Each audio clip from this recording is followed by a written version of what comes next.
At 1:04 in the morning on Saturday, August 15th, 2026, the village of Alhendin, just southwest of Granada, Spain, shook so violently that a local streamer, broadcasting live at the exact moment the quake struck, captured his own genuine unfiltered panic on camera, footage that went viral within hours. Roads cracked open, falling debris crushed parked cars. More than 200 emergency calls flooded in within minutes. Thousands of residents fled into the streets in their pajamas, and some, too afraid to go back inside even after the shaking stopped, spent the rest of the night sleeping in their cars. That was Saturday. By Tuesday, 3 days later, it happened again. A second major earthquake, this one measuring magnitude 4.8, forcing authorities to evacuate the Alhambra, the UNESCO World Heritage Site, that stands as one of the most visited monuments in all of Spain. All this isn't one earthquake. It's a swarm. Dozens of tremors striking the exact same stretch of Andalusia over the course of a single week, with residents genuinely afraid to go back inside their own homes. Today, we're breaking down exactly what's happened in Granada over these past several days, why this specific region of Spain sits in one of the most seismically active zones on the entire Iberian Peninsula, and what officials are actually telling residents right now. No exaggeration, just what Spain's National Geographic Institute and regional authorities have confirmed in real time. If you want to keep following this swarm as it continues, subscribe and turn on notifications, because this activity is still ongoing. A thumbs up helps this critical information reach more people who need it. Let's get into it. Let's start by walking through exactly how this sequence unfolded, because understanding the full timeline genuinely matters here. According to detailed tracking from Gójar, drawing directly on the catalog maintained by Spain's National Geographic Institute, known by its Spanish acronym IGN and coverage from El País, this swarm didn't begin with Saturday's headline-grabbing magnitude 5 event. It began the day before, on August 14th, with a smaller sequence of tremors striking the same general area around Granada's metropolitan region. That initial activity was, in hindsight, simply the opening act. The sequence's first genuinely significant jolt came on Saturday, when a shallow earthquake struck near Granada at 1:04 in the morning local time. Spain's National Geographic Institute initially measured the quake at magnitude 4.8, though multiple outlets reported the figure was subsequently revised upward, with some sources citing a magnitude closer to 5.0 to 5.2. The epicenter sat in the village of Alhendin, southwest of Granada City, and the shaking itself lasted roughly 6 seconds, according to Spanish language reporting on the event. That may sound brief, but 6 seconds of violent shaking, strong enough to crack roads and send debris crashing down onto parked vehicles, is genuinely enough time to do serious damage and terrify an entire region. The geographic reach of that Saturday quake was genuinely striking. According to the Olive Press, the tremor was felt across the whole of Andalusia, and as far away as Madrid, with people calling emergency services from Malaga, Sevilla, Cordoba, Jaén, and Almería. Gójar's more detailed tracking confirmed the quake was felt as far away as Madrid, Murcia, Albacete, and Ciudad Real, a genuinely enormous radius of felt shaking for what would ultimately be classified as a moderate magnitude 5 range earthquake. That kind of widespread felt impact reflects both the shallow depth of the rupture and the specific geological structure of this region, something we'll get into shortly. The immediate response from regional authorities was significant and swift. According to Gójar, the regional government of Andalusia activated emergency phase level 1 of its seismic risk plan following Saturday's quake, and the Andalusia 112 emergency line handled more than 80 calls in the immediate aftermath. No injuries were confirmed from that specific event, but the quake caused falling debris, facade damage to buildings, and the preventive evacuation of at least one building as a precaution while structural engineers assessed the danger. Some hotels across the city were also evacuated as a precaution, according to the Olive Press, driven specifically by fears over building stability given the strength and shallow depth of the tremor. It's worth understanding exactly why this specific earthquake produced such widespread dramatic effects despite its comparatively moderate magnitude. According to reporting on the event, the quake struck at a shallow depth, and shallow earthquakes, as we've discussed extensively in previous coverage on this channel, deliver their shaking with far greater intensity at the surface than a deeper earthquake of the same magnitude would. Because there's considerably less rock and soil between the actual rupture and the people, buildings, and infrastructure sitting directly above it. That shallow depth is precisely why a magnitude 5 quake managed to crack roads, damage building facades, and terrify residents as far away as Madrid, hundreds of kilometers from the actual epicenter. Now, Saturday's earthquake wasn't a standalone event, and this is genuinely the core of why this story matters. According to the National Geographic Institute's own catalog, the sequence continued producing significant felt tremors in the days that followed. According to Euronews coverage of related activity in this same region, a series of aftershocks and additional quakes struck the area, with reports specifically noting that most of the tremors were recorded between 10:36 at night and 6:22 the following morning, a genuinely exhausting, sleep-disrupting overnight pattern for residents already on edge from the earlier, larger shocks. Emergency services in the community of Andalusia said they had received more than 500 calls during that specific window alone. Then, on Tuesday, August 18th, 3 days after the initial Saturday quake, the region was struck again, this time by a second major earthquake. According to the local Spain's coverage, the southern Spanish province of Granada, including the city of Granada itself, registered a new earthquake of magnitude 4.8 that Tuesday at 10:37 in the morning.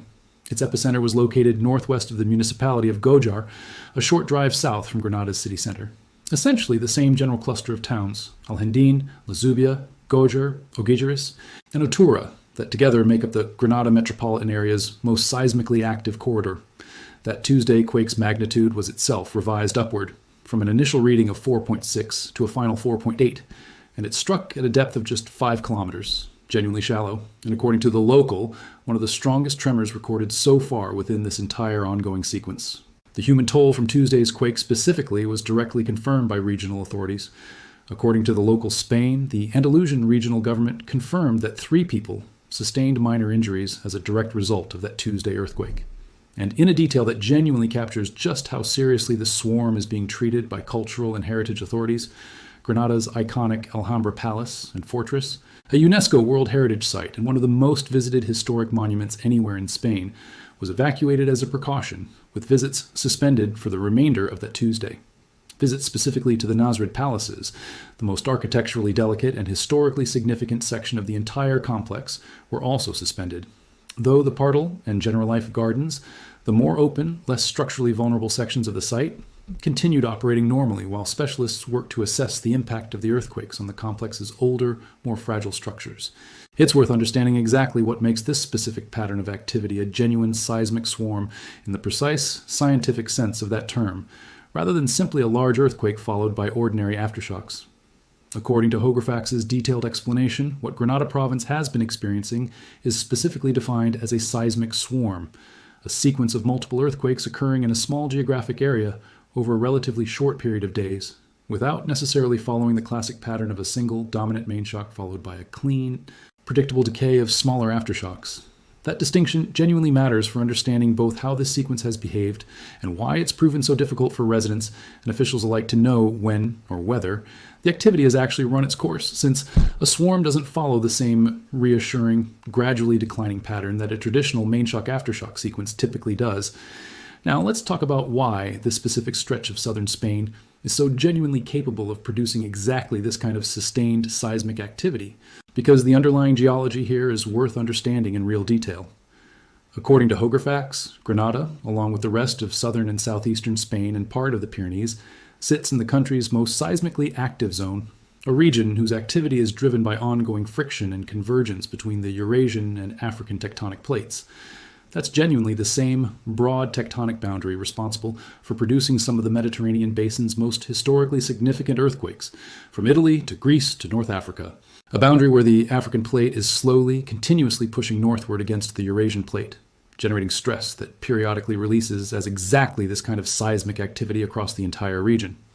Specifically within that broader tectonic setting, the towns most directly affected by this current swarm, Alhendín, Las Gabias, Gójar, Gójar, and Otura, all sit within the Granada metropolitan area, a region that Hographax specifically describes as having been historically classified as one of the highest seismic hazard zones on the entire Iberian Peninsula. That's not a designation that emerged because of this specific swarm. It reflects decades of accumulated seismological research and hazard mapping, well-documented institutional knowledge that this exact stretch of southern Spain carries genuine elevated earthquake risk, independent of whatever any single week's specific activity happens to look like. It's genuinely worth understanding just how deep Granada's documented seismic history actually runs, because this isn't a region encountering earthquake risk for the first time. Academic research published in PLOS 1 in 2024 specifically documented archaeological and archaeoseismological evidence of a destructive medieval earthquake affecting the Granada region. Based on fieldwork conducted at El Castillejo, a medieval Islamic settlement in Los Gójares within Granada province, Using radiocarbon dating and optically stimulated luminescence analysis, researchers pinpointed that specific historic earthquake to somewhere between the years 1224 and 1266, evidence of a genuinely destructive seismic event striking this exact region more than 750 years ago, discovered directly through combined archaeological excavation and structural damage assessment of the settlement's standing ruins. That kind of long-term deep historical seismic record is precisely why modern Spanish seismologists treat Granada's elevated hazard classification with such institutional seriousness. This region's earthquake risk isn't a recent discovery. It's a pattern researchers have now traced back across nearly a full millennium of documented and archaeologically reconstructed history. It's also worth understanding that this current 2026 swarm isn't even the first time in recent memory that Granada has experienced exactly this kind of sustained anxiety-inducing seismic activity. According to Euronews coverage of an earlier comparable episode, Granada experienced a genuinely similar pattern of activity back in January of 2021, when a string of mild earthquakes shook the region overnight, following what was described at the time as weeks of strong seismic activity in the Granada area, prompting Spain's own prime minister to personally call for calm. According to that 2021 coverage, since December 1st of the prior year, a total of 281 shallow quakes had hit the area around Granada, of which 8 had a magnitude of more than 3.0. With 41 of those quakes strong enough to actually be felt by residents. Then, Granada Mayor Luis Salvador offered a genuinely useful piece of framing during that earlier episode, one that's worth understanding as context for how officials tend to communicate about this exact kind of swarm activity. It's a worrying situation. I understand people's fears, he said at the time, before adding a specific, technically important point. All the information we have indicates that, although they are many and continuous, that is what prevents a more intense and devastating episode. Spain's own National Geographic Institute echoed that same framing during that 2021 sequence, describing this kind of frequent, numerous, low to moderate magnitude activity as common in this area, but specifically flagging Granada as one of the most seismically active regions of the Iberian Peninsula, one that experiences numerous surface earthquakes of low to moderate magnitude, and occasionally, as this current 2026 swarm has now demonstrated, with significant intensity. That specific piece of scientific reasoning, that frequent smaller earthquakes can actually help release accumulated tectonic stress gradually, potentially reducing the likelihood of one single, much larger, more catastrophic rupture, is genuinely worth understanding clearly, while also being careful not to overstate it as a guarantee. It reflects a real, legitimate pattern seismologists have observed in swarm-prone regions like Granada, but it's not a certainty, and it's precisely why regional authorities continue treating each new significant tremor within this ongoing sequence with genuine institutional seriousness, activating formal emergency protocols and conducting structural assessments, rather than assuming the swarm's continued activity is automatically benign simply because it hasn't yet produced a single, dramatically larger earthquake. Let's talk about what's actually happening with the built environment across this affected region right now, because the physical, structural consequences of this swarm are genuinely significant and ongoing. Between the falling debris and facade damage reported after Saturday's initial quake, the road cracking documented across Alhindin and the surrounding villages, and the confirmed injuries and Alhambra evacuation following Tuesday's second major tremor, this swarm has produced a genuinely sustained pattern of physical damage across the region. Not a single, isolated incident. The preventive evacuation of at least one residential building following Saturday's quake, combined with several hotels being evacuated as a precaution that same night, reflects local authorities actively working to keep residents and visitors out of any structure whose stability couldn't yet be confidently confirmed in the immediate aftermath of significant shaking. The Alhambra's own specific situation deserves particular attention, given both its status as one of the most historically significant and most visited monuments in the entire country, and the genuine structural vulnerability that comes with being a medieval fortress complex built centuries before any concept of modern seismic engineering existed. The decision to fully suspend visits to the Nasrid palaces specifically, while allowing the more open Partal and General Life gardens to continue operating, reflects a genuinely careful, differentiated risk assessment by site specialists, distinguishing between the complex's most architecturally delicate, enclosed structures and its more open, less structurally vulnerable outdoor spaces, rather than applying a single blanket closure across the entire property. So, pulling this entire sequence together, what's the honest, complete picture of where things stand in Granada right now? A seismic swarm that began on August 14th has now produced at least 2 genuinely significant earthquakes. A magnitude 5 range event on Saturday, August 15th, centered in Alhindin, and a magnitude 4.8 event on Tuesday, August 18th, centered near Gójar, alongside hundreds of additional, smaller tremors and aftershocks recorded throughout the intervening days. 3 people have sustained minor injuries, roads have cracked, building facades have been damaged. At least 1 residential building and several hotels were evacuated as precautions following the first major quake, and Granada's Alhambra, one of Spain's most treasured historic sites, was fully evacuated and closed to visitors following the second. The regional government of Andalusia has activated its formal seismic risk plan, and emergency services have fielded hundreds of calls from residents across the broader region, with the shaking itself felt as far away as Madrid. This activity is unfolding within a well-documented, historically significant seismic zone, one shaped by the ongoing convergence between the Eurasian and African tectonic plates, and one whose earthquake risk has now been traced back through archaeological evidence spanning nearly 1,000 years of Granada's history. And it's not the first time in recent memory this exact region has experienced this kind of sustained, anxiety-inducing swarm activity either, with a genuinely comparable episode unfolding across this same area back in January of 2021. For anyone in Granada or the broader Andalusia region right now, the practical guidance from regional authorities remains consistent with what's been communicated throughout this entire sequence. Continue following official updates directly from Spain's National Geographic Institute and Andalusia's emergency services regarding any further significant activity within this ongoing swarm. Avoid or carefully inspect any building showing visible cracks or structural damage before re-entering it, exactly the kind of caution authorities have specifically emphasized throughout this sequence. And if you're currently in the region and feel strong shaking, treat it with genuine seriousness, moving to open, clear space away from buildings and any structures capable of shedding debris, given how directly this swarm has already demonstrated its capacity to damage facades, crack roads, and force the evacuation of even the region's most significant historic landmarks. This remains a genuinely live, ongoing situation.